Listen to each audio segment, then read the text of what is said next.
Museveni mumuvunaana ki? Kubanga mugamba nti gavumenti ya Museveni ejjuddemu ababbi n'abayiri b'enguzi. Kyempulira era ebbanga lyonna kyemwogerako nti babbi n'abayiri b'enguzi be bali mu gavumenti ya Museveni. Naye nange njikiriza nti weekiri. Naye mukyama olw'obutamanya byawandiikibwa. Mukyama olw'obutamanya ebyawandiikibwa. Era kyeva Mukama waffe Yesu kyeyava bwe yali atuma Pawulo mu bikolwa by'abatume essula 26 n'okuva ku lunyiriri lw'e12 n'okkirira awo ng'ategeeza Pawulo nti genda nti nkutuma okuzibula abantu amaaso, okubajja mu kizikiza, okubaleeta mu musana. Bategeeza baseba n'abanyabo nti mukyamye olw'obutamanya byawandiikibwa. Kuba mbategeeza nti gavumenti ya Museveni abakolamu bonna kuva ku LC1 kutuuka mu ofiisi ya pulezidenti, abantu bonna, ebitongole byonna bagoberezi b'amadiini n'amakanisa. Bannabyabufuzi bonna bagoberezi b'amadiini n'amakanisa. Kati awo ekyebuuzibwa kiri nti Pulezidenti Museveni alina obuyinza kukyusa abantu ababi n'abafuula abalungi? Ogwo mulimu gwani? Ekirungi ampuliriza naawe kennyini oli mugoberezi w'ediini oba ekkanisa. Era mu gavumenti ya Museveni ojja kusangamu abakatuliki, abaprotestanti, abasibeniside, abalokole n'amadiini amalala. Naye mbategeeza nti omulimu gw'amadiini n'amakanisa agali mu Uganda mulimu ki? Kubanga ebyawandiikibwa biraga bulungi ekyaleeta Yesu Kristo ku nsi kwali kwa kukyusa abantu ababi okubafuula abalungi.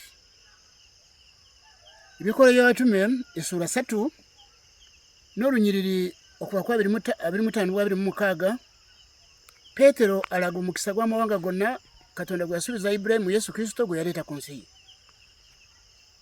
Okukyusa buli muntu mu bibi bye.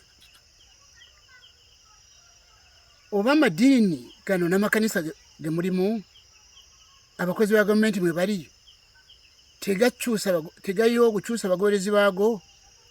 Ababadde babbi balekeyo kubba, abadde bali b'enguzi balekeyo kula enguzi, abadde balimba balekeyo. Gw'amadiini n'amakanisa gali mu Uganda mulimu gwago ki? Kuba mbategeeza amawanga gonna galiko ensonga, galiko obubi bwago. Ne zino za Amerika n'amawanga, mbategeeza nti mu Amerika mukiraba ebigambo by'obugwenyufu mu nsi z'e Bulaaya, ebize ne tekinologiya bize okuzinda ensi eno, naye nga bivudde gye bali. Obufumbo mulaba bufudde mu nsi yonna, era n'okusingira ddala abazungu be basooka ate bali mu contract, bali mu ki, abakasajja n'abakazi ng'obufumbo balimye. Waliwo abakwata emundu nti balwanyise gavumenti kubanga obufumbo buganye. Era obufumbo bukyaganye mu mwanga gonna mu nsi. Abagaga basinga mu nsi yonna mubawulira amaka g'abalema. Mbategeeza nti mulina kukyusa endowooza musobole kufuna ekituufu. Bapulezidenti tebalina buyinza kukyusa abantu ababi okubafuula abalungi. Ekigambo kya Katonda kyekyoka kirina obuyinza obwo. Era abantu bonna nga bwe mbategeeza, abantu bali mu Uganda abasinga obungi bagoberezi b'amadiini n'amakanisa.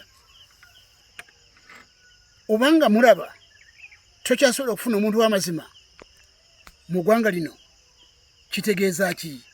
Amadiini n'amakanisa lwakitsige mutunulira nimwebuuza gakora mulimu ki mu nsi eno kubanga president tene buyinza okukyusa omuntu mubi namufuula bulungi era ebibiina bw'otunulira mu nsi yonna mawanga gonna kumpi teri gwange terimu ekibiina ekirwanyisa enguzi mukigenderere muli ku social media mwetegereze bulungi mujja kubisanga nti ebibiina ebirwanyisa enguzi biri mu mawanga gonna era enjawulo y'okulya enguzi yeyawukana ujinza okusanga amawanga nga Rwanda Uganda nga bonna bali enguzi naye engeri yebayiyamu yeyenjawulo muna Uganda bwakusaba enguzi agikusaba butereevu tasooka kwekoma kugamba leeta sente zino ngukolere so nga toyinza okutuuka e Rwanda nga muntu ku lw'enguzi alina kwetooloola nnyo kugiwa era toyinza okujja butereevu n'ogimuwa bintu byakwetooloola kutuuka bwagifuna n'ekyo ensi yonna nvundu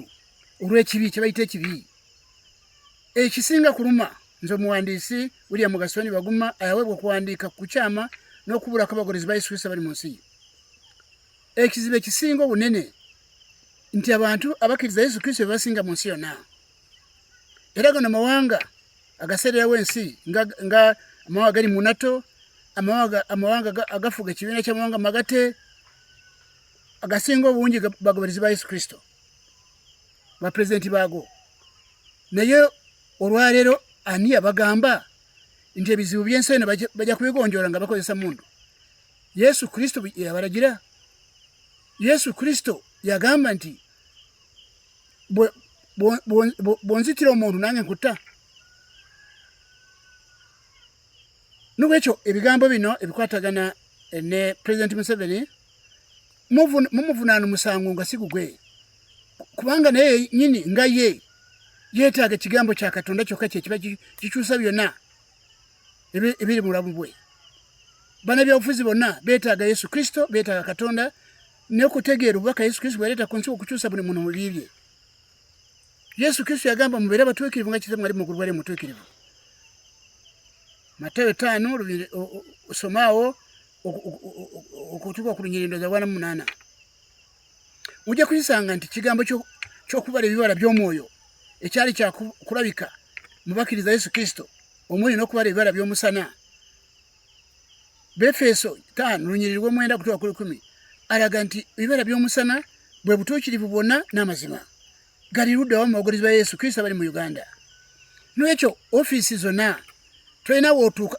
ate basebo ne banyabo mbategeeza bino bye mugwana nabyo simanyi mukyuse bino mukyuse biri ne bagamba tebijja kukola abantu be bamu nga bwekiri ndi nga bwe mulaba teri mwana n'omu atabba emmere mu maka gagitaba ne nyina taliwoona obwo bubbi bwawona ddi so n'obwekyo kaakati nze wano Kasanda ndi Kasanda constituency ye Kasanda mwendi efugibwa abebibiina bano bemuyita opposition bebagifuga wano wadde chairman race 5 wadde mayor fuga wano wadde MP wa wano bonna bayibiina siba Museveni naye enkyukakyuka erirudawo bebatutwala wano naye kati olwaleero mbategeeza nti nze ndi wano ni mulimi nabagamba faamu yange eri kumpi wano eri mu kilomita nga 2 okuva ku town council naye n'omulimisa wa town council simulabanga nga aze wano ku faamu yange yali agenzeko mpaka za Uganda nabagamba nebale yakubiri mu Uganda mu mpaka za Uganda naye tojja kulaba omulimisa ng'avudde wano ku town council najja wano ku faamu kula efaamu bwedi kakati abantu bonna be bamu bonna bali b'enguzi bonna babbi bereere ebintu beetaaga Yesu Kristo beetaaga kukyusibwa okuva eri Katonda n'olwekyo Museveni byemumulanga si bibye ekinakyuse e Uganda kyekigambo kya Katonda kyokka n'ekyo mbategeeza nti mugoberere obuwandiisi buno kubanga nze nabagamba simu yabufuzi sina kyenjagalamu mugende mu maaso n'okugoberera obuwandiisi buno musobole kuwonya obulamu bwamwe n'obw'abaana bammwe naye awatali ekyo mbeera yakwengera okwonooneka nibwe munakyusa abakulembeze mwebale nnyo okumpuliriza